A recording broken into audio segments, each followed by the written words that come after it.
It's time once again to slip into your camo, grab your bow, and join us out in the field for another episode of the Up North Journal, presented by PSE Archery. The Up North Journal crew is knocked and ready to rock for another exciting adventure. So let's step outside and hit the trail. This episode of the Up North Journal podcast is brought to you by PSE Archery, Black Eagle Arrows, Scent Blocker, Killer Food Plots, Cabela's, Spot Shooters, Antler Action, Family Traditions Tree Stands, Tom's Custom Turkey Calls, and Badass Slingshots. Welcome to another episode of the Up North Journal, everybody. I'm host Mike Adams, sitting in a soggy cabin tonight. Dan, are you high and dry? Got your rubber boots on? I do. Have you got the ark built? You know what? You're starting to get the animals rounded up two by two? I don't think we'll need the ark. It's been bad this week. I mean, the last couple of days, and it's... It was supposed to be really bad, but I don't think it's as bad as what they thought it was going to be. Well, down south got hammered pretty good. I've been watching the weather. And, you know, it was supposed to rain here yesterday, but it didn't, thank goodness, and I got my yard work done. I saw a couple of people that are doing some turkey hunting in Kansas. Yeah. And yesterday, it was nice hunting. Today, they're sitting in snow. My dad called me yesterday, and he said it was 87 degrees in Alabama. 87 down there.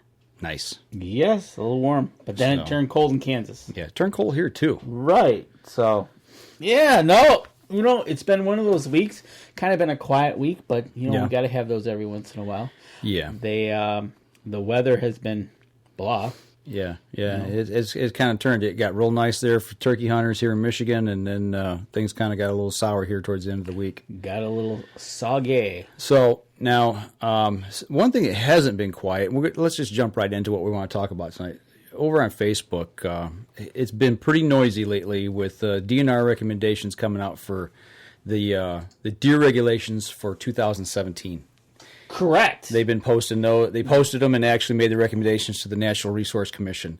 You've read a lot of this. I've heard things in bits and pieces. I've just been slammed all week. I haven't done a lot of reading. So fill me in. They will the NRC Commission, right? Which we talked to Lincoln Roan. Well, the DNR recommended to the NRC. Right. And through the meetings they've been going, and Lincoln Rowe's crew have been going at it, showing up and doing some talking and, you know, trying to get the APRs pushed. But it sounds, as of right now this isn't final because I think the final recommendations go in June.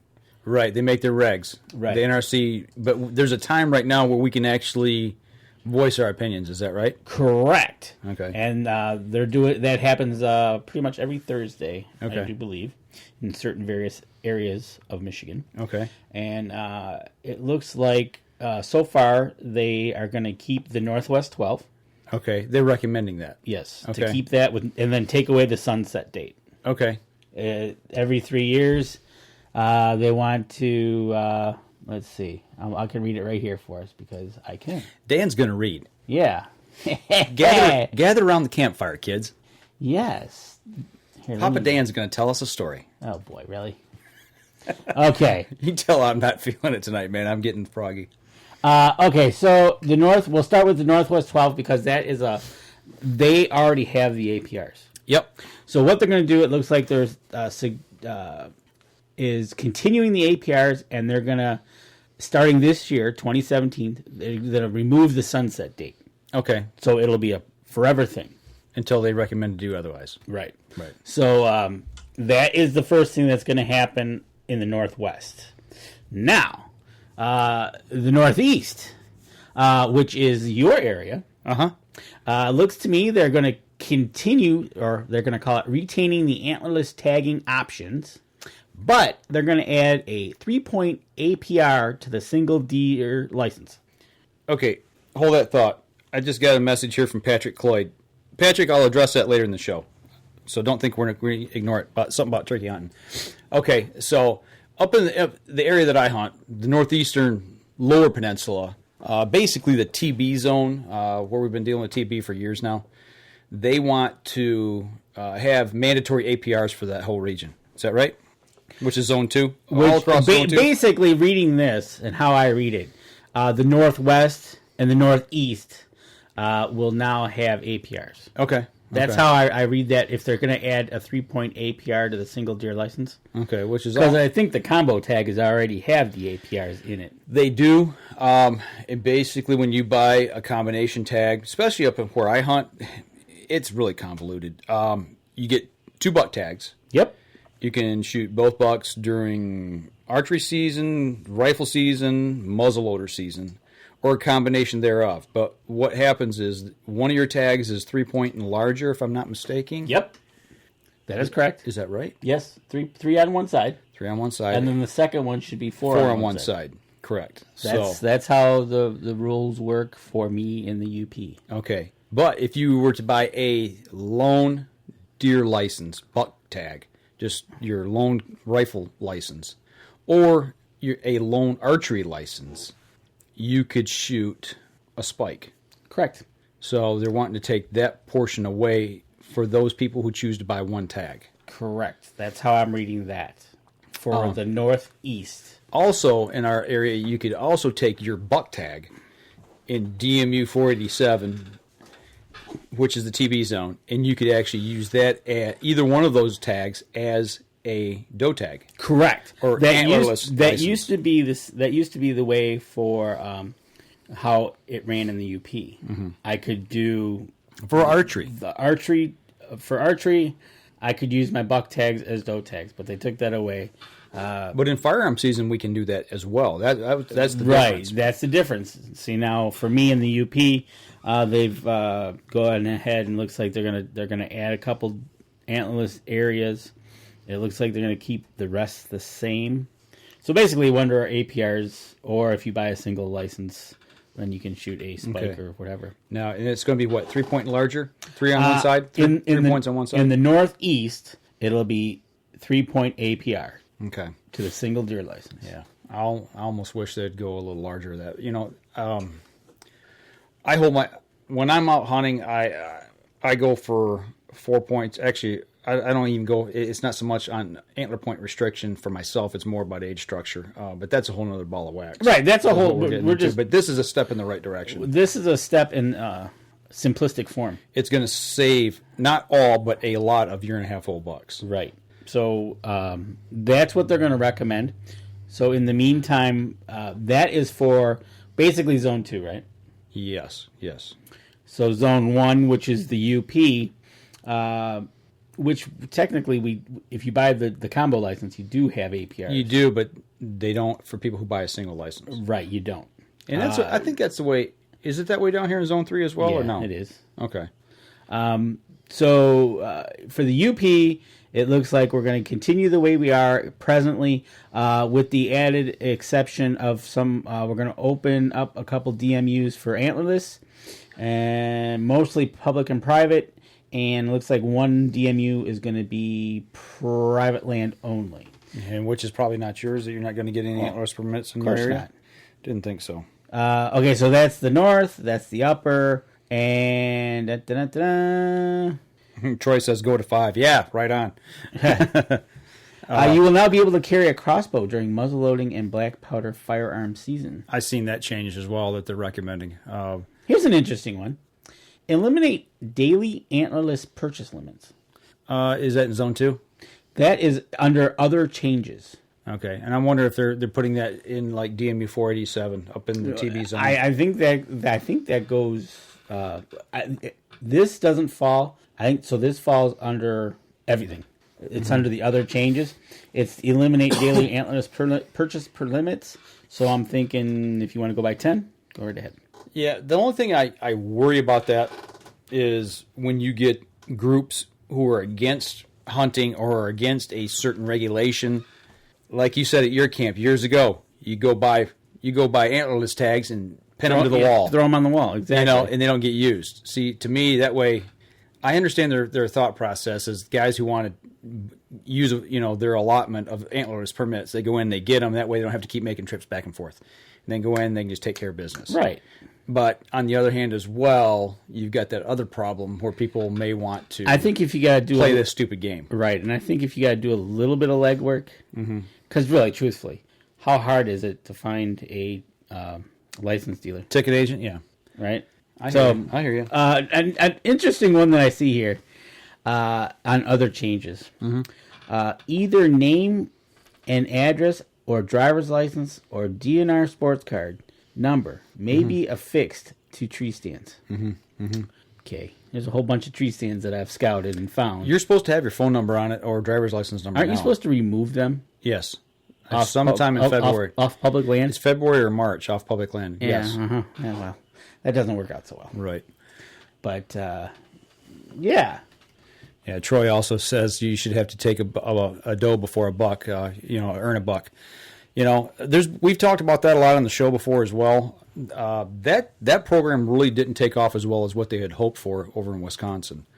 And they talked about that at the Deer Summit just a little bit. And I'm not sure the reason why, the thought process behind it. I'll have to go back. And matter of fact, actually, we talk to Lincoln next week when we have him on the show. And kind of go down that road and ask what the thought process is behind that. You get to my age, 3 weeks, it's hard to remember everything that was said at something you attended. So, what else you got over there? Oh, okay. So, let's take a quick back here. Troy, you should have to take a doe before your buck, right? You said that? Yep. Let's see. Patrick just found 3 stands when he was out in the woods last week. Yep. I totally agree. Chad, waiting for APRs in Zone 3. Yeah. Good luck. Okay, so... Well, that's what they're trying to push for. Right. We're trying to go statewide. Yep. That's what the whole thing was. We want to do this statewide. As of right now, according to the email, the regulations are stating basically it's Zone 2. Right. Now, interesting one I see here. Urban Deer Management Zone. Okay. It's a pilot program. It's called the Urban Deer Management Zone for Macomb, Oakland, and Wayne. They will continue archery season until January 31st. Okay. So how do you get into those zones? How do you get tags for those zones? Licenses included a deer license, combination deer license, or an antlerless deer license will be valid during the extended season. Okay, so this is something they're proposing to happen this year. Yeah, so they want to all rules and regulations for the archery season will apply, and the sunset date is a 3-year evaluation, so it'll be 2020 when they revisit this. Okay, so it's like Detroit metro area. It's right across the street from. Well, metro deer management zones, urban deer management. Are they going to be in certain areas? No, they're doing it by county. Or is it the counties? Macomb, Oakland, and Wayne counties. If it goes as they read it, then yes. If it is the whole county, we can bow hunt until January 31st in Oakland County, or Macomb, or Wayne. Yeah, and we've got places where we do hunt in those areas. Right. So that would be interesting. That's a new one. Patrick, Southern Lower, all DMUs to be open for antlerless deer licenses except for public land in Genesee County because there is no public land. Exactly. Northern, Upper, blah, blah, blah.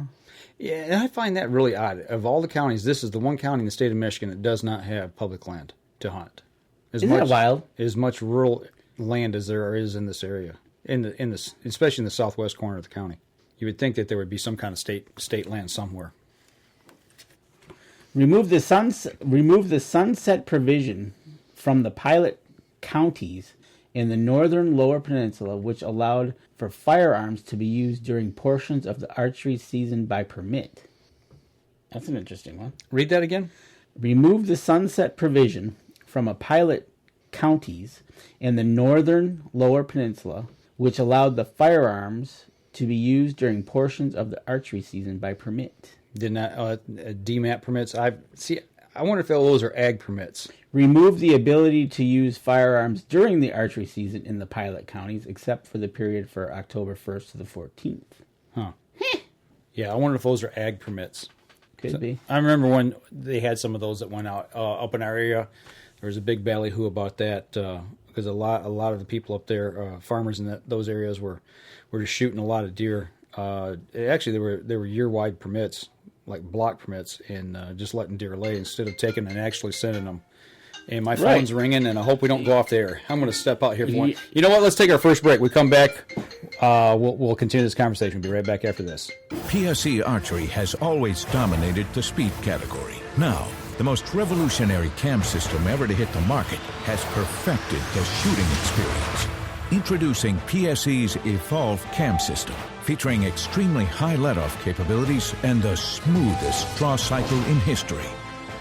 No other cam system has ever delivered this level of total comfort and total control. Experience PSE. Experience performance. Throughout human history, one notorious killer has remained at the top and claimed more lives than any war or natural disaster combined. Mosquitoes. It's time to arm yourself and protect your family this season with Scent Blocker's new Bug Blocker for insects. Lasting up to 8 hours, Bug Blocker not only repels biting mosquitoes that can carry the West Nile virus, but other biting insects, including chiggers, biting flies, gnats, and ticks which can carry Lyme disease. Field tested by outfitters and guides from Alaska to Alabama and everywhere in between. The results are in, and Bug Blocker flat out works. In a high-potency sportsman strength dosage, using 25% no-nonsense DEET, plus 2 specific ingredients to target biting flies, Bug Blocker plays for keeps. For ultimate protection, pair Bug Blocker insects with Bug Blocker ticks.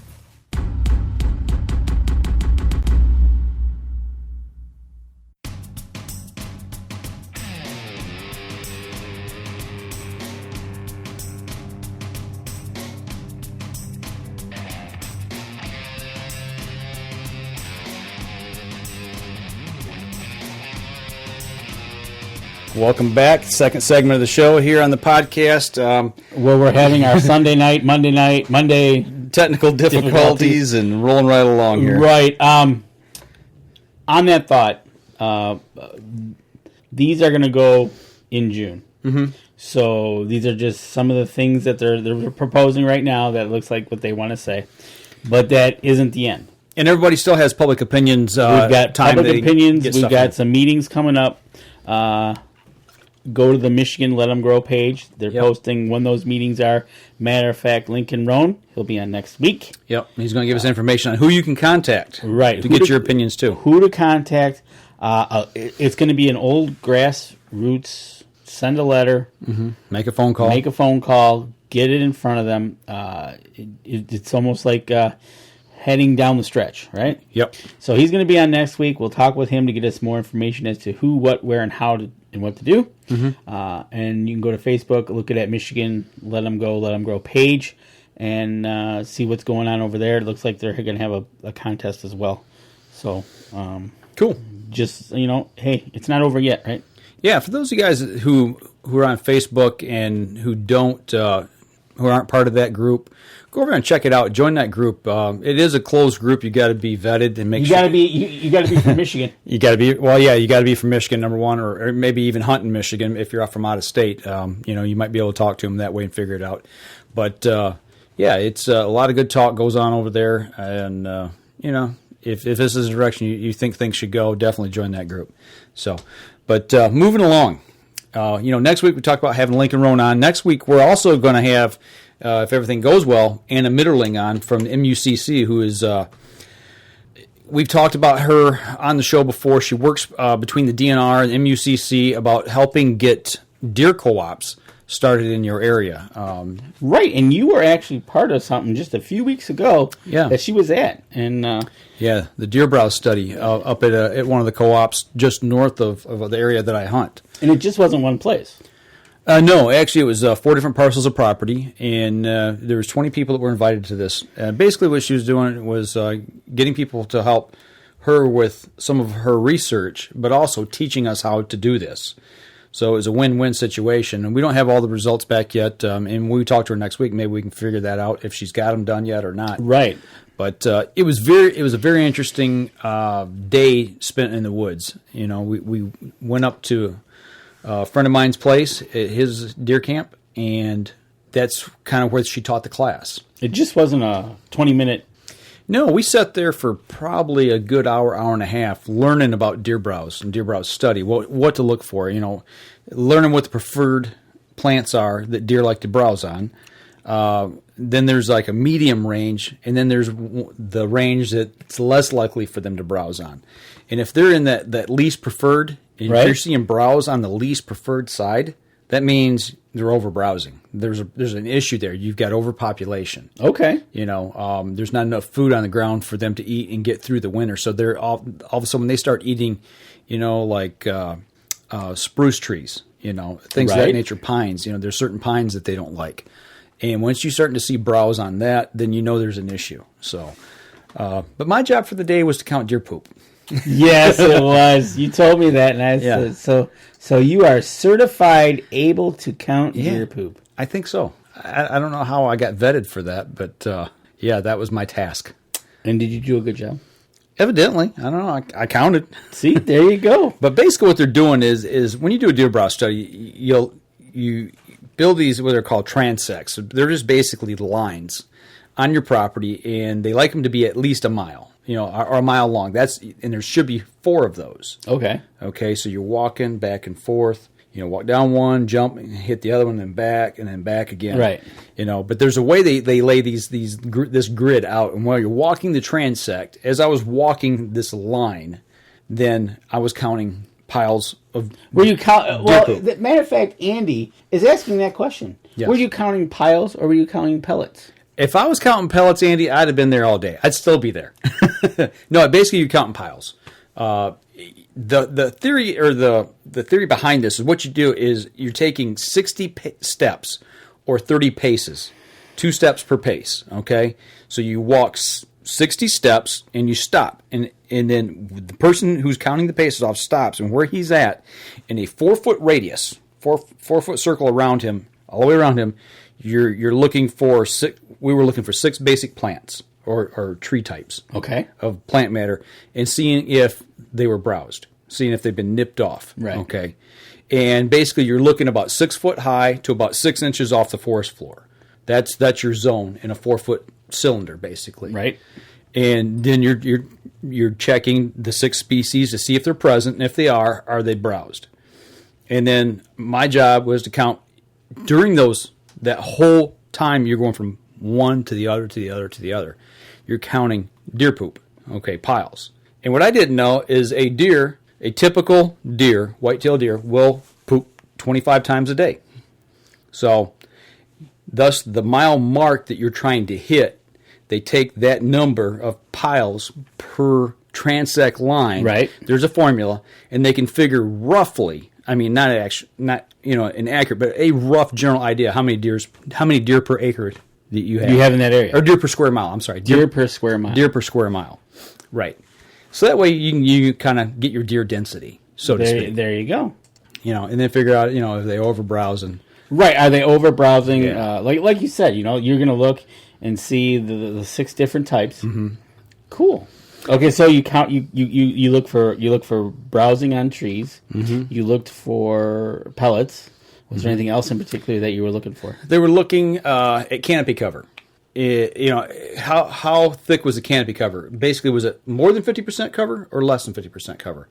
And that's with leaves on. So at this time of year, we were in April. You have to imagine the trees with leaves on, but it was pretty easy to tell. If you were in thick area, if you were in thick area, yeah, you get a general idea. It's like, okay, yeah, that's more or less, right, than 50%. It's a general rule of thumb, and then that also leads to looking to see if there is regeneration, because we're looking in the spring and seeing if there is regen, and that's another thing to see. It kind of tells if when these new plants start to come up, are the deer hammering these things as well? So, right, exactly. And were they?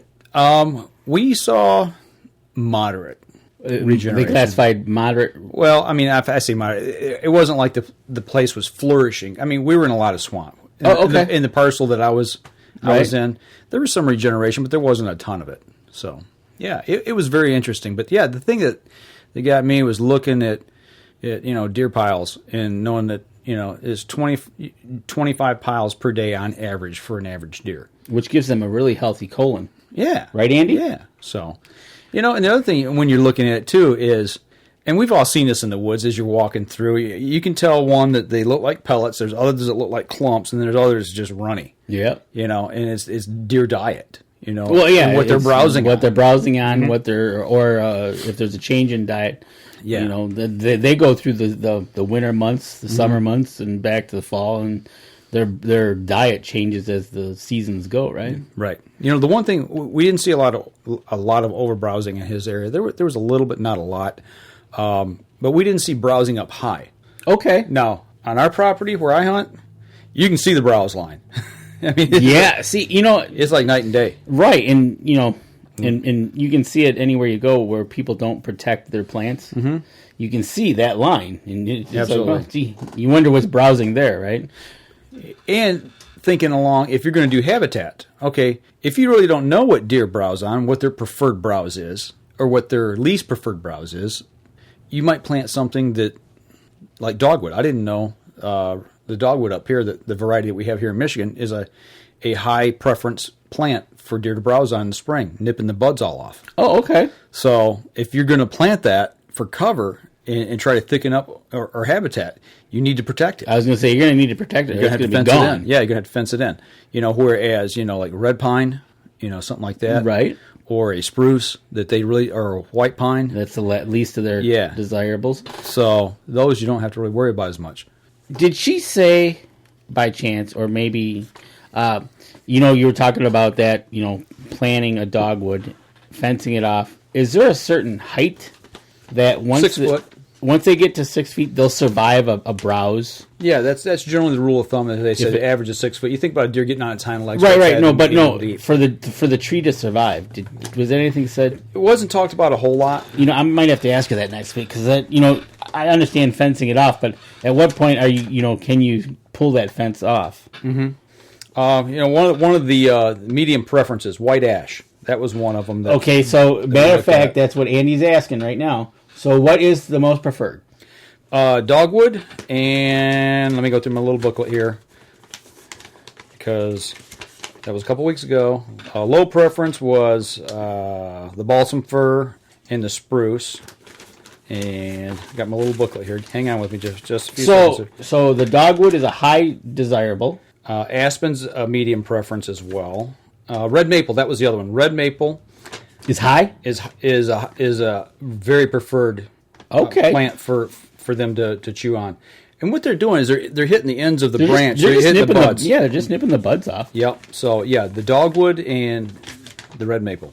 Interesting. That's the dogwood and the red maple.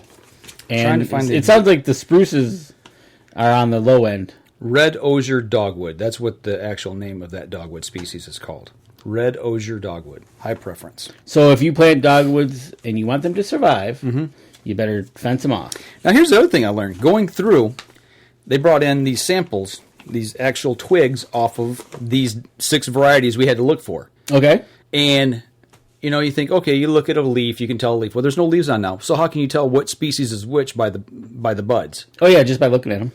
Side by side buds or offset. Oh, okay. On the plant. That's one way of telling. And I never knew that certain species will offset their shoots, or they'll have them right across from each other. Across from each other or offset. Yeah. Andy's saying, and these are the new regrowth. So what is most preferred? And these are the new regrowths. I think, Andy, I'm not sure exactly what you're asking. But so without any leaves on it, you just look at how the stems or the new twigs are set up. Yeah, the new growth on that specific species of tree. But yeah, those are, we're looking at high, medium, and low preference. Right. And the high preference, we had 2 species that were native to northeastern Michigan, and then there was 2 that we were looking for that were medium, and then there was 2 that were low. So you were looking at when you came up to that spot. I think I got how Andy wants me to phrase the question now. So when you come up to that 4-foot spot, if you had a dogwood there, you would look and see how far up it was browsed. Well, you're looking between 6 inches off the ground and about 6 foot tall. Right. And so if there was a fully grown dogwood there, or a shorter dogwood, you would look and say, okay, here's a dogwood, and it's browsed. Yeah, you'd look at the end of the stems, the end of the branch or the twig. Okay. And you can see the actual the breaks on the end where a deer has actually broken or nipped it off, because most of these trees at the very end, the very tip is a bud. Yep. At least one. or multiples, depending on what species. I think red oak was another one we were looking at, depending if it was on the property or not. That was one of them. You could alternate different one and trade species out, like aspen, quaking aspen, or red oak. Okay, so depending on what was on your property, because you might not have a certain species on your property. So, Andy, actually, to answer the question, it's actually any age tree that's in that 4-foot zone. They're just looking to see what the browse is. We were looking at 6 specific plant types. Yeah, and if you found one, whether it be 12 feet tall or 2 feet tall, you were looking for the type of tree and how it was browsed. Yep. Yeah, there was places we went into, and there was plants there or trees there, but they weren't what we were looking for. Right. The study called for 6. There was 2 high, 2 medium, and 2 low preference. Right, and that was their control element, was 6. Right. They control it with only 6, or else you could go. Yeah. Well, there was a couple plant species that we saw there, and I don't remember what they were, but that didn't fall in our category we were looking for, but they were browsed. Right, exactly. So, but that wasn't in the study. Yeah. See, and that might lead them to a different study. Right. They might redo this study and then trade out the 6 for different 6, and then they'll go back and look at, okay, we did the study 3 times, 6 different high, medium, lows. Like I think one of the mediums was jack pine. We had a lot of jack pine on our property that I hunt, but where we were at, there wasn't jack pine, so it was swapped out for something else. I think which was aspen was one of the species we're looking at in the medium. So yeah, there's categories, and then you get the ones that are in your area.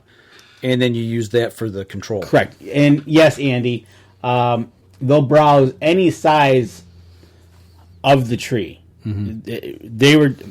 The study was looking in specifics.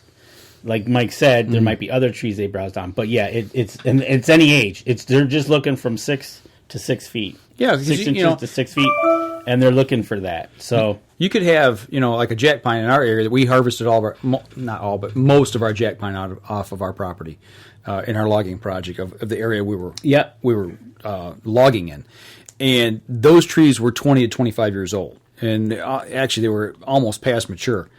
The maximum value of the timber would bring. I mean, we waited 4, 5, 6 years too much. It was starting to die and starting to get diseased. Starting to lose value. So, but if there's branches low enough on those trees and the deer can get to them, they'll browse them. So right, it doesn't exactly. It doesn't matter on the age of the tree. But it could be a shoot that's this tall. That we were looking at. A foot off the ground. If they're nipping the top of those off. Yep. Anything in between the 6 and 6 feet, right? 6 inches to 6 feet, and that's the study. And you were just looking for specific items. Yeah. It'd be interesting to see. When the results come out, was she able to garner right off the bat as to there was not really a bunch of generalizations made that day. Okay. There was 4 different pieces of land that were. You know what? I tell you what. Hang on to that thought right there. Let's take our break because we're running a little bit past time on this segment here. We come back, we'll continue this line of discussion. So we'll be right back after this. So what do you do when you've completely redefined the way bows are engineered? When you've reached the pinnacle and the band starts playing your victory song, you start a revolution out of thin air. Introducing the all-new PSE Carbon Air, engineered with true carbon technology to be the lightest high-performance bow in the world. Experience PSE. Experience performance. Killer Food Plots have been helping property owners for over 20 years create premier whitetail habitat. Whether replenishing your soil with their all-natural Organics Fusion pellets or planting a premier KFP food plot seed blend to help your deer rebuild their bodies through spring and summer while supplying the much-needed high energy during and after the rut, you can trust that Killer Food Plots family and their products will help your deer achieve their full potential.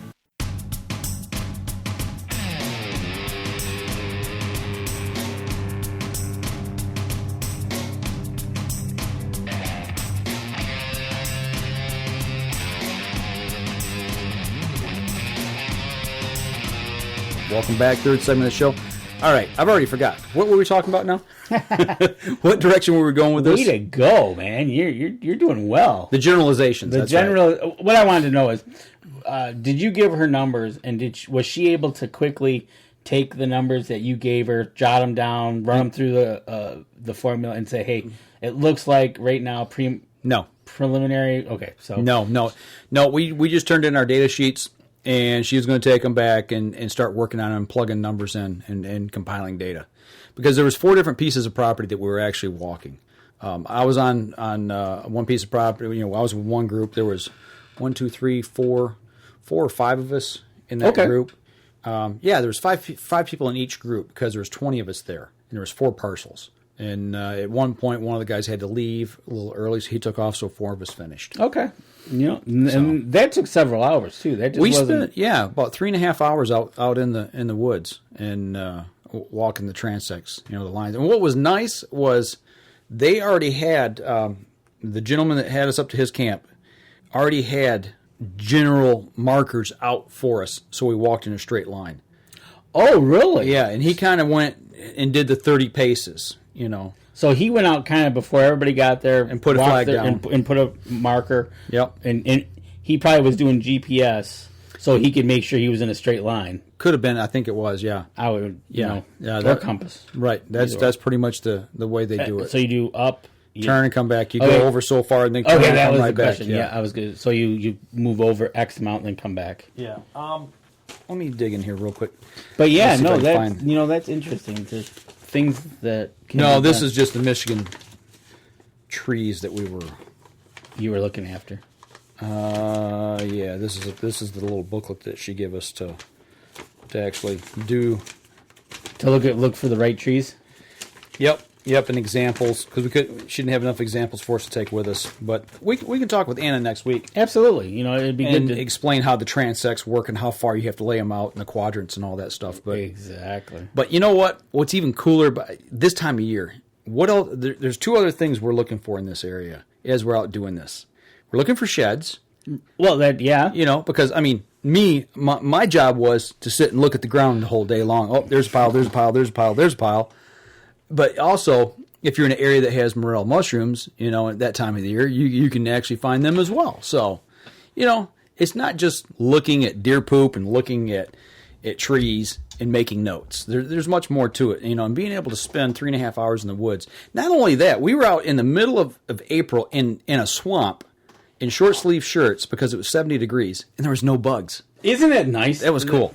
That's one thing about this time of year. Is just awesome. By chance, another question: did she talk about the percentage of time deer browse in a woods versus ag fields this time of year? No, that was not brought up, but that's something we can discuss with her next week. Yeah, basically, we were looking to see how much deer had browsed a particular piece of property. That was the idea behind it. And obviously what this study is going to do is it's going to lead to other things that she's working on in conjunction with the DNR, in conjunction with part of the project that I'm getting involved with. Right, yep. We've talked a little bit about. All of this all goes together along with APRs. All these little things we've been talking about for the past month. Yep, and we've got in a big ball of wax, and we've got somebody chiming in from Indy. Okay. Who do you think that can be? Would that be David Boggs? That would be David Boggs. And what he points out is that we should also mention that the same species of browse has different tastes, sugars, and chlorophyll and palatability based on soil moisture, sun exposure, and trace elements, etc., etc.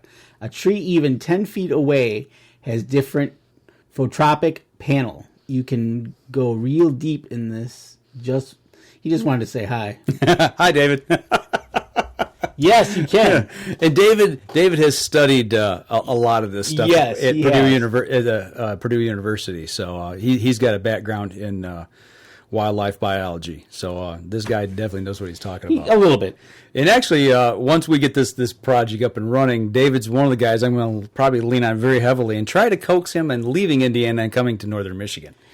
I've been trying for years. You have been trying for years. So, but he's right, though, right? Absolutely. So, and it'll be interesting when we get Anna, if she's even got the numbers. She might have them yet. But to kind of take those numbers, and I'd like to know what, based on whatever you guys did, what the deer per square mile number is. Something else that I learned on a side note. Let's chase a little bit of a rabbit. All right, go. And talking about, kind of in the regards of what David had mentioned a little bit. We also had somebody from the Alpena County Soil Conservation District there. Okay. And she was I don't know what her official title was, but basically she knew her trees and her plants, okay? She helped us identify what we were looking for specific plants that were being browsed. Showed us, what the bud pattern was, whether they were symmetrical or offset, and things of that nature. Well, then all of a sudden, of the 20 of us that were there for this study, started asking questions about specific trees and planting things on their property. Oh, okay. And we got to talking about oak wilt. And something that I did not know is between red oak and white oak, the way this disease is transmitted.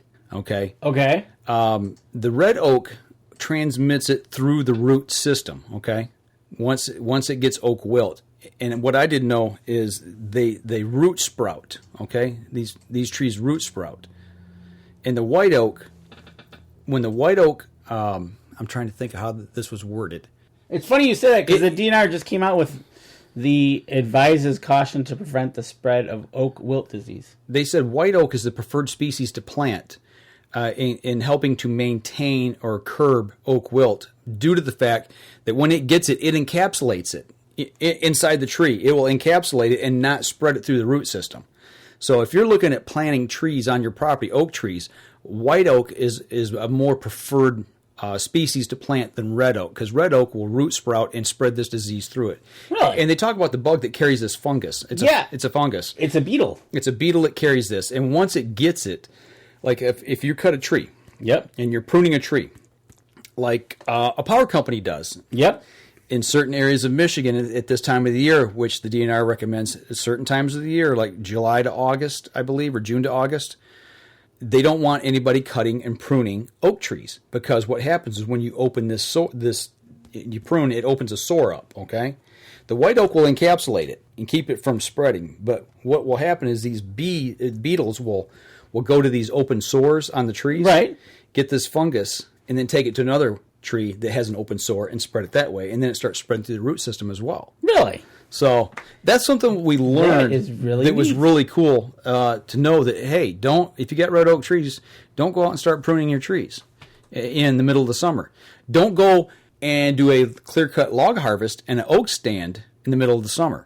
Because you will, because you'll take right down to the stump. It opens them all up, and then all of a sudden these beetles get in, and they'll get into the sores or the saps or the stump base. And then they'll just go and spread it everywhere. Bingo. Wow. Yeah. That's pretty cool. Yeah, so, because what do? You don't take the whole tree. You cut it and you usually either chip or leave the limbs. If you leave the limbs laying, that's a source where they can get this.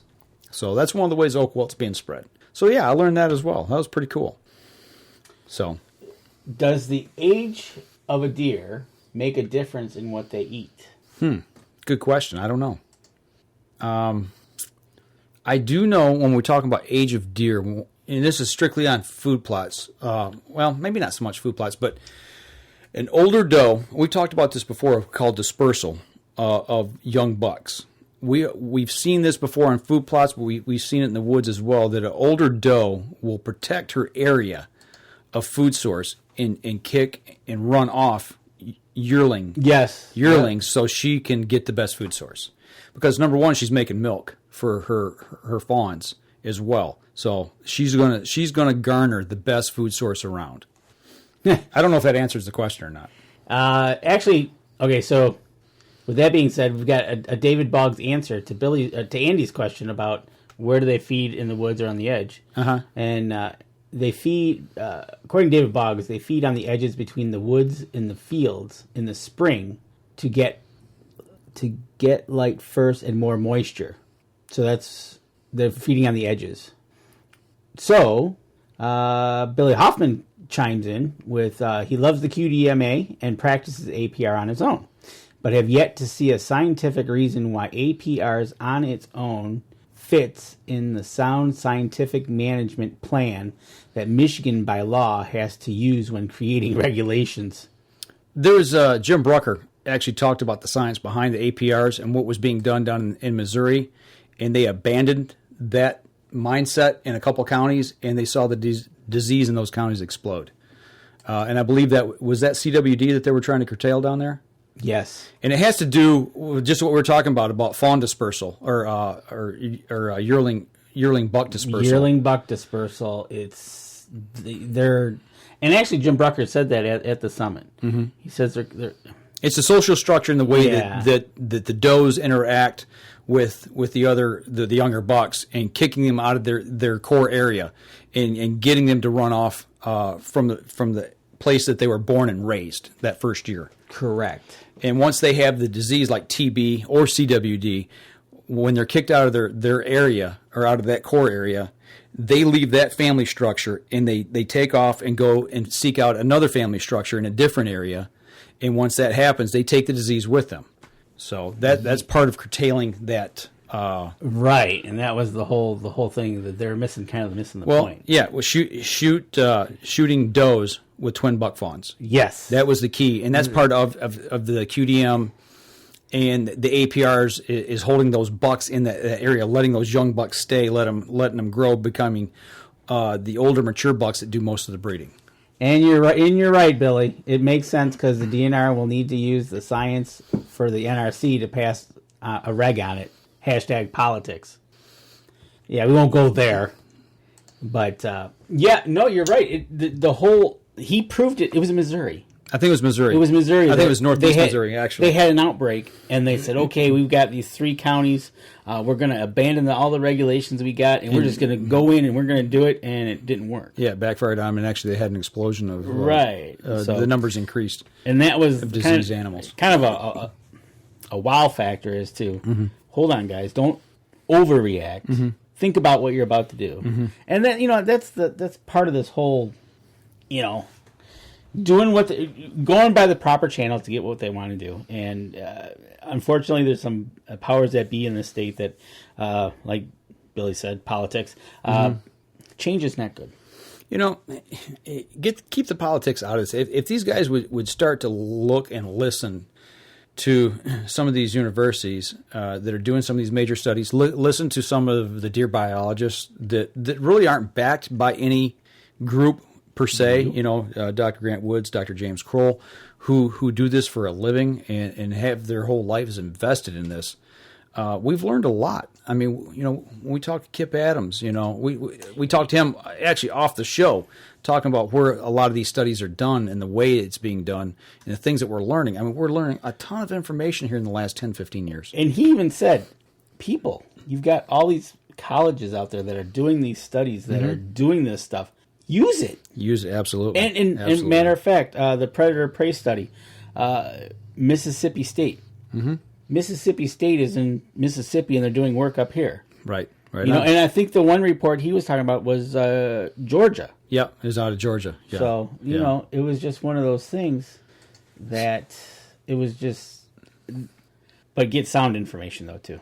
In talking along the lines of QDM, I do want to give a quick shout-out just because, we are affiliated with Mossy Oak. Ronnie Cuss Strickland was just joined the board of QDM. So he's getting heavily involved in that and then becoming one of the board members.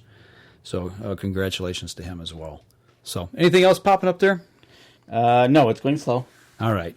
I tell you what, we're bumping up here again on our last break, so let's step outside, take our last break. We come back, we got something we want to show. Absolutely. So we'll be right back after this. I shoot PSE because I like one pin to 40 yards. I shoot PSE for the perfect combination of feel and performance. I shoot PSE because you can shoot lighter poundage and increase arrow speed. I shoot PSE for the fastest bows on the planet. I shoot PSE because my livelihood depends on my bow. I shoot PSE because better engineering makes a better bow. I shoot PSE. I shoot PSE. I shoot PSE. I shoot PSE. Experience PSE. Experience performance. Throughout human history, one notorious killer has remained at the top and claimed more lives than any war or natural disaster combined. Mosquitoes. It's time to arm yourself and protect your family this season with Scent Blocker's new bug blocker for insects. Lasting up to 8 hours, Bug Blocker not only repels biting mosquitoes that can carry the West Nile virus, but other biting insects, including chiggers, biting flies, gnats, and ticks which can carry Lyme disease. Field tested by outfitters and guides from Alaska to Alabama and everywhere in between. The results are in, and Bug Blocker flat out works.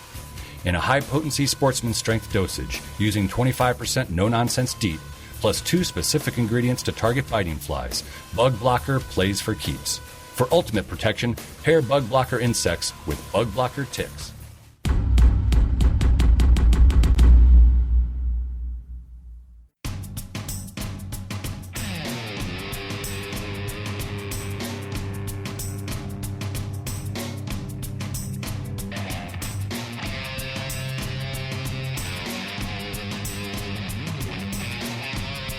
Welcome back. 4th segment of the show. Last segment.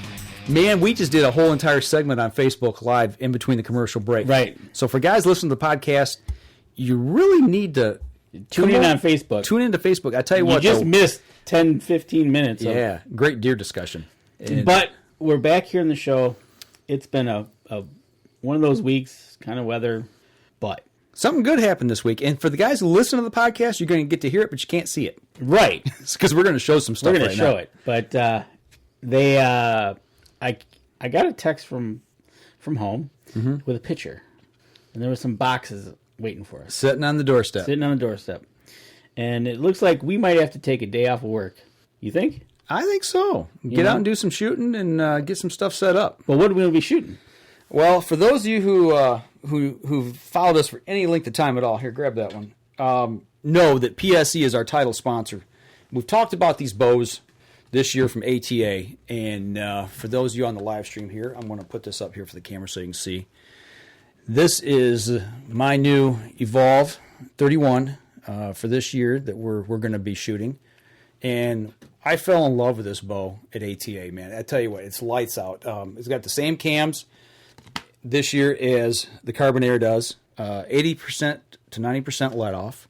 Yeah, 90%. Yep, 90%. And you can change it right on the cam without having to take and put it in a bow press or anything like that. So if you want an extremely lightweight let off, 60-pound limbs, 90% let off, that's 6 pounds. That's what you're holding back. Exactly. And real quick, just to throw it out on Facebook, we got a shout out from South Texas. Texas, right on. Jason Sacco. Oh, Jason, yeah. Outdoor Adventures with Jason on the Outdoor Podcast channel. He is formerly from Michigan. Actually, he's formerly from Flint. You've told me about him. Okay. Yeah, right on. So, hey, Jay, what's going on, man? But you know what? I shot this, you shot this, Mara shot this. Mara shot it, fell in love with it. But she actually... Mara, we got your bow. We got Mara. We have your bow right here. Now hers is the Evolve 35. Now she went with the longer axle to axle, the 35 axle to axle, but it's the same bow, up to 90% let off. In purple. In purple. And I think they did something right. They went with a dull finish on them all. Right. So if you really look at it in these lights, you really don't see anything. There's no shine to it. There's no shine on it except for just a little bit of a couple spots. But we're excited to have these. Excited to get these out and start shooting these things. The roller guide is the same as on the Carbonair as well. So a lot of features from the Carbonair transferred to this bow. I'm blown away every year when we go to ATA and shoot something new. They just keep getting better and better and better every year. And I cannot wait to take this over to Jim Beasley's at Spot Shooter Archery and get my gear put on it this week and get out and start shooting with it. Unfortunately, I probably won't have this in the field with me next week when I'm up north turkey hunting. Unless you do some shooting. I'm going to have to do a lot of shooting this week if I do that. But so I think the combination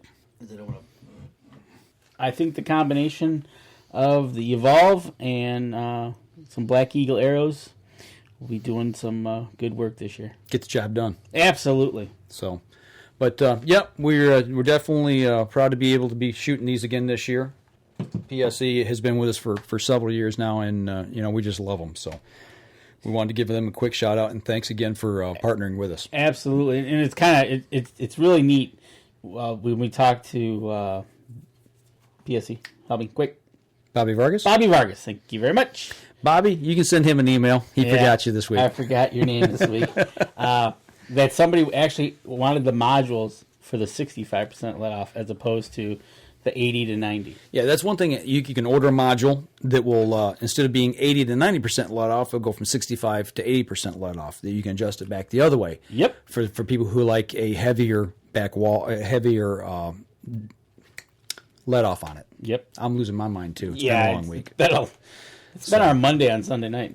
Yeah, absolutely. But yep, nope. Glad to have those in the stable this week. Probably get them out, get them over to Jim's, get them suited up, get them saddled. We're gonna have the R100 coming here pretty soon. We got the R100. We've got some shoots coming up. And that's another thing. We're gonna get right there, fourth arrow. We'll try to get these out when we shoot these. We're gonna get those out there and show the people when we shoot them how we like them. Absolutely. You know what? And kind of changing Killer Food Plots here. I just want to give them a quick shout out. 2 weeks ago, 3 weeks ago, when I was up north 2 weeks ago, and we did the deer browse study. Yeah. When I got done with that, first thing I did is I took off, drove an hour south back down to my deer camp, jumped out, got all my gear, went out, pulled soil samples out of my field. And I shot some video on that. We're going to show kind of how I went through that whole process. But the reason I want to give Killer Food Plots a shout out here on this is I pulled my samples, put them in the bag, got back home this week. I finally got time to go to the post office to send these things out. And I think you posted it on our page of the box. You were shipping them off. Yep, took it to the post office, shipped them off, and within 3 days, I had results back from Tennessee, where Nick sends his customers to get these soil samples checked. 3 days later, I had my results back, and that's counting the time that they got shipped down there. I mean, they were shipped USPS. What's if it fits, it ships. You put it in the box. Priority mail. Yep. Cost me $13.60 to put them in the box. Because I couldn't put them in the little skinny envelope. Right. Them all for $10. So I got them down there. It took 2 to 3 days to get there. They got them. They turned them around right away, and I got the results back. So, Nick, man, thanks. Right on with the place that you choose to do business with. Spot on, and quick turnaround time. Can't say enough. So, if you guys are looking for a place to hook up with to get some seed this year, get your soil samples checked, get with Nick Percy over at Killer Food Plots, killerfoodplots.com, and check them out. Absolutely. So, but anything else you got this week? Oh man, nope. We need some sunshine, man. Oh, dude, we need some huge We had some warm weather, but it's been cloudy all week, kind of dreary, a little bit of rain. Now we got a lot of rain. And, I sat by the campfire last night. You did. I saw you posted you fight. I thought about doing that. And it was a busy day. Worked all day in the yard. Did a lot of cleanup of brush and things. Cut a lot of brush. And at the end of the day, I was just tired. It was dark out. I said, we're going to burn some brush and throw some logs on the fire. And we were looking at the rain and wondering if it was going to rain. It just skirted us. So my daughter and I got to sit outside for a couple hours. Sit by the campfire and just sit back and chill. That was good. That was good. That is a peace of mind. So, we got another. Yeah, Bill Hoffman says we should do a OPC 3D meetup at Land O'Lakes Bowman's Club.